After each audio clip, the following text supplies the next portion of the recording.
Today I'm in the kitchen and I'm going to show you guys how to make butter in a mixer. It is my favorite way to make butter. So I start it off in the KitchenAid mixer and then I finish it by kneading it by hand. So first thing is first, so I have a jar of milk here, and unhomogenized milk has a cream line on it. So the cream line's about right here. I kind of shook it up while I was walking it up to the house from the milk house.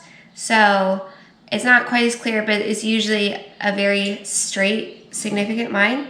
But it's pretty simple. You take a dipper, like a fairly small one, and something that just fits inside the mouth of your jar, and you just ladle off the cream from the top.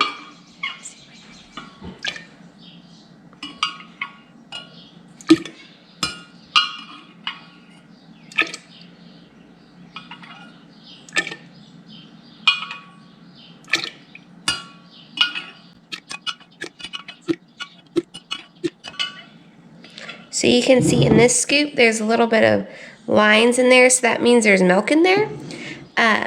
So when you start getting a lot of milk in your scoop, then that's when you know it's time to stop and all your cream is gone. So when you're skimming your cream, really fresh milk will have a thicker cream line, but it'll have more milk in the cream, and it'll be hard to see the cream line. Once your milk gets to about probably 3 to 4 days old, the cream line shrinks, but the cream that is on there is very thick, and you can, when you're scooping it off, you can see a very significant difference between the milk and the cream. The cream is more of a yellow color, and the milk looks almost more blue. But also, if you're planning to skim your cream, do not shake your jar up a bunch of times. That will kind of just homogenize it some. The cream will start to get mixed in to the milk. So if you're planning on skimming it, just leave it sit in the refrigerator. That way, it'll have the best cream line, and it'll be separated the most when you go to skim it. Yeah. I have a ½ gallon of cream right here. In your KitchenAid mixer, we have a 5-quart bowl, and it can only hold up to a ½ gallon of cream, which is 8 cups. Now, if your bowl is smaller, you are going to want to use a less amount of cream. Not that 8 cups fills it up, but by the time it all whips up, you're gonna want it to be able to be contained in the bowl. If not, it's gonna start running over the sides. So I just take this and I use the whisk attachment on the mixer, and I pour the cream in the bowl. So it's not quite half full. And then I will go ahead and cover it up with a cloth because it does tend to splatter. And I'm going to put it up somewhere between 6 and 10. The less full your bowl is, the quicker you can run it. So I would probably go ahead and run it on 10 if your bowl's a little less full.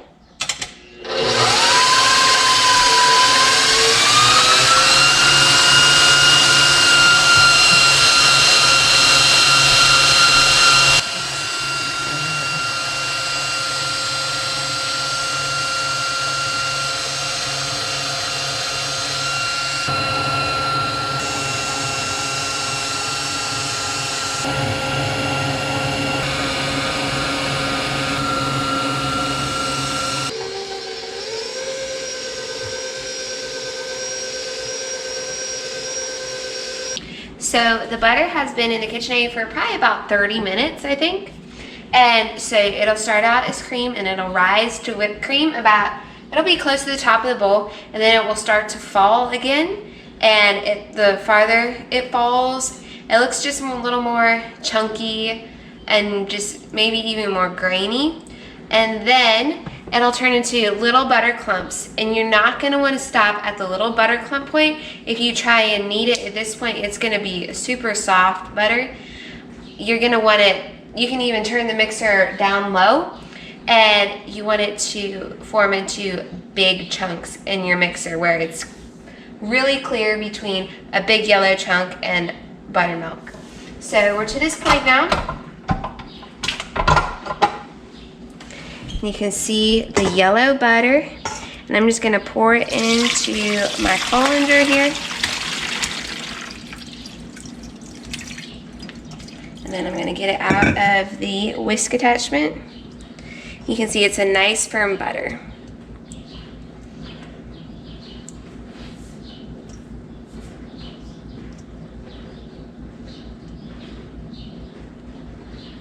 All right, so right now I have to do another ½ gallon of cream, and then I will show you how to knead the butter.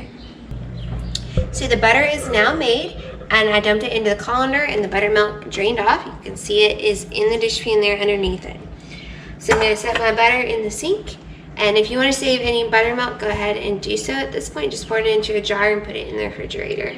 So you can use it for cakes, for pancakes, for biscuits. My favorite way to use buttermilk is it makes the best pie crust.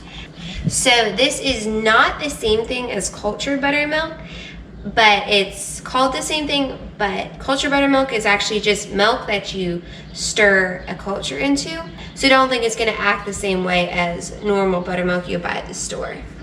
So at this point, the butter is ready to press. A lot of people do it in a bowl, like this, or a glass bowl or something with a wooden spoon.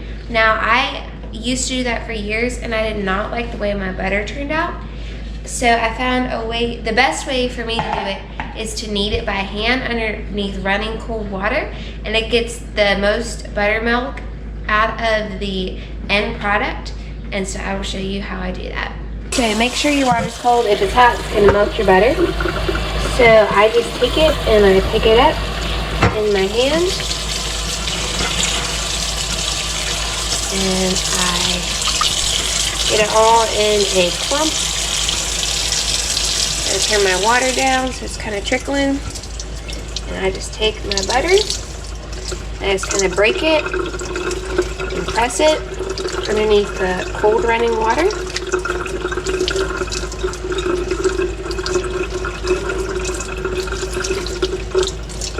You can see when you press it how white watery stuff kind of comes out of it. And so I'm just going to keep kneading it until it mostly stops coming out.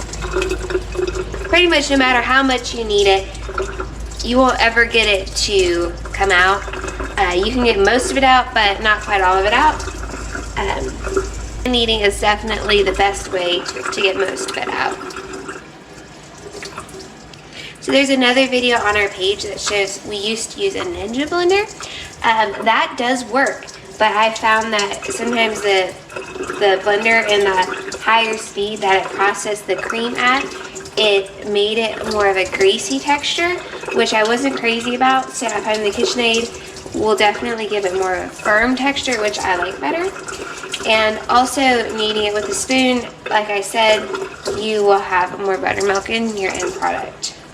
Your butter, the color it turns out to be will vary a lot depending on what cream you use. If you use store cream, it will be more of a white butter. And also, it depends on what time of year it is. In the winter, your butter is not going to be this pretty gold. And even in the middle of summer, it won't have quite the vibrance. Early spring and in the fall, it is the most golden. So just keep that in mind, and it changes seasonally, and also the texture of your butter and how long you have to process your cream before it turns into butter. That also kind of just depends on what season it's in and what the cow has been eating. So all those little variables do play into your final product. It's late spring, early summer, so it's still pretty yellow. The grass is still pretty good. So the cows are having just a lot of yellow cream.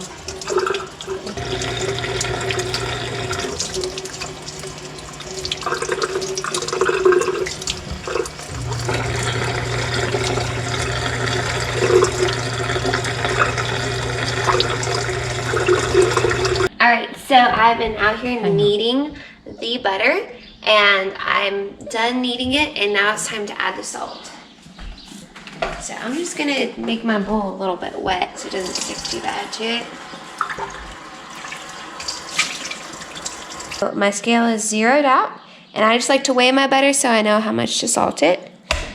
And so I have 2 pounds, 3.3 ounces. I like to do about a ½ teaspoon of salt for every pound. It gives it just a slight bit of saltiness, but not too much. So I'll go ahead and put about a teaspoon of salt in there. Alright, so I'm just going to put a teaspoon of salt in there. then I'll just take a wooden spoon. I do not recommend using plastic with butter. It sticks really terribly, so it would just turn into a big sticky mess. And I'm just gonna take it and just mix it in. The butter doesn't always get this soft, but it's pretty warm in the kitchen right now. There's a little water on there. It's not dumping out, but in the winter, your butter is going to be a little firmer. So the salt is mixed in. At this point, you can go ahead and pack your butter into jars, or I like to freeze mine, and because we won't use this all up right away, and I like to save spring and fall butter to use all throughout the year. After a cow has a calf, I like to take all that extra milk and make butter with it. And so then I just tuck it in the freezer and we just pull that out whenever we want to throughout the year. I like to use deli sheets to package mine. You could use whatever you would like.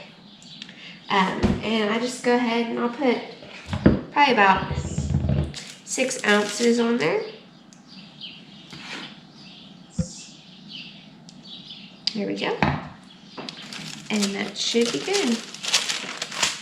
I hope that you feel inspired to try and make butter on your own. I love homemade fresh butter, and so I hope you give it a try too.